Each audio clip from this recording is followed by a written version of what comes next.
大家好，我是小齐，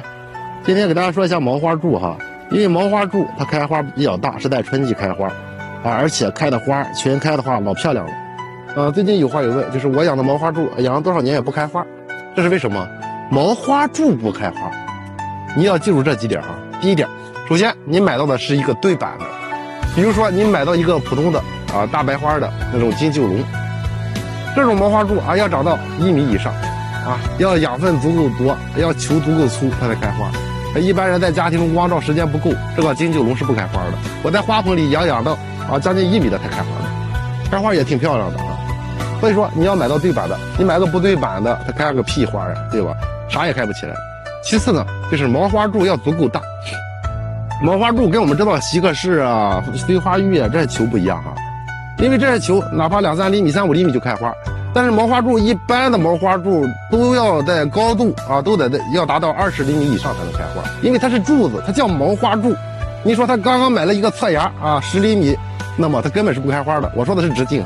毛花柱一般的直径都在10厘米以上，然后呢高度的话在20公分，这样了它们才能够达到开花条件。这两个是必须的，一买到对版的毛花柱，不要买到那个这种金九龙。金九龙它也是毛花柱，但是呢它开花慢。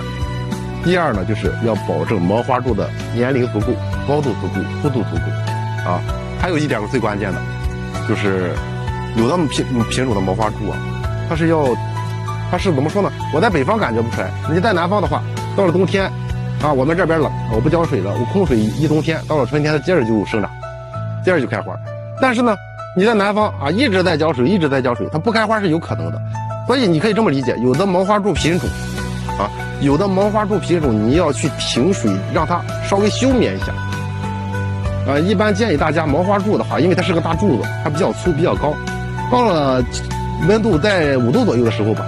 室外最低温度5度左右的时候，你停水，停上一冬天，到了春天刚刚回暖的时候，它就会长花苞的。大部分品种都能长花苞，这是最关键的一点。毛花柱尽量的去停水这样呢有利于它发芽的分化。在南方地区的话，有很多品种养不了，就是因为如此再一个呢，就是我们要保证光照充足，因为毛花柱你买的时候很粗，结果呢上边越长越细，最后冒出一根细尖来，这样你养它一辈子也不开花，因为你的光照不足保证光照时间不少于6个小时这样毛花柱也好，仙人球也好，其他品种的也是，任何仙人球都要见光，光照时间太少了它就不开花了养毛花柱很简单，好养你1-2个月浇水去浇一次水都行毛花柱它根系在花盆里，你这放到那儿1年不浇水都死不了，它也不太瘦所以说很好养的一款植物，关键是看怎么养。喜欢养毛花柱喜欢养懒人花的话，可以去买到以后按照我说的把这几个条件达到了，买到对版的，高度达到了，适当的去放到光照充足的地方去，然后呢冬天停水，春天必然开花再一个呢，还有一个稍微特殊的品种，比如我们知道荣耀了、大仙女了这些品种的它的球要长得很粗，有可能长到15-20厘米直径，要长得很高很大，然后才能开花这只是1-2个品种，大部分品种都是不会出现这种情况的。你现在知道了吗？养的毛花柱不开花，现在开始多见光，知道了吗？多见光，到入冬之前先用次磷肥，春季直接浇水的时候再加点磷肥，它就层层的冒花苞，一棵毛花柱开上10几朵花，绝对壮观。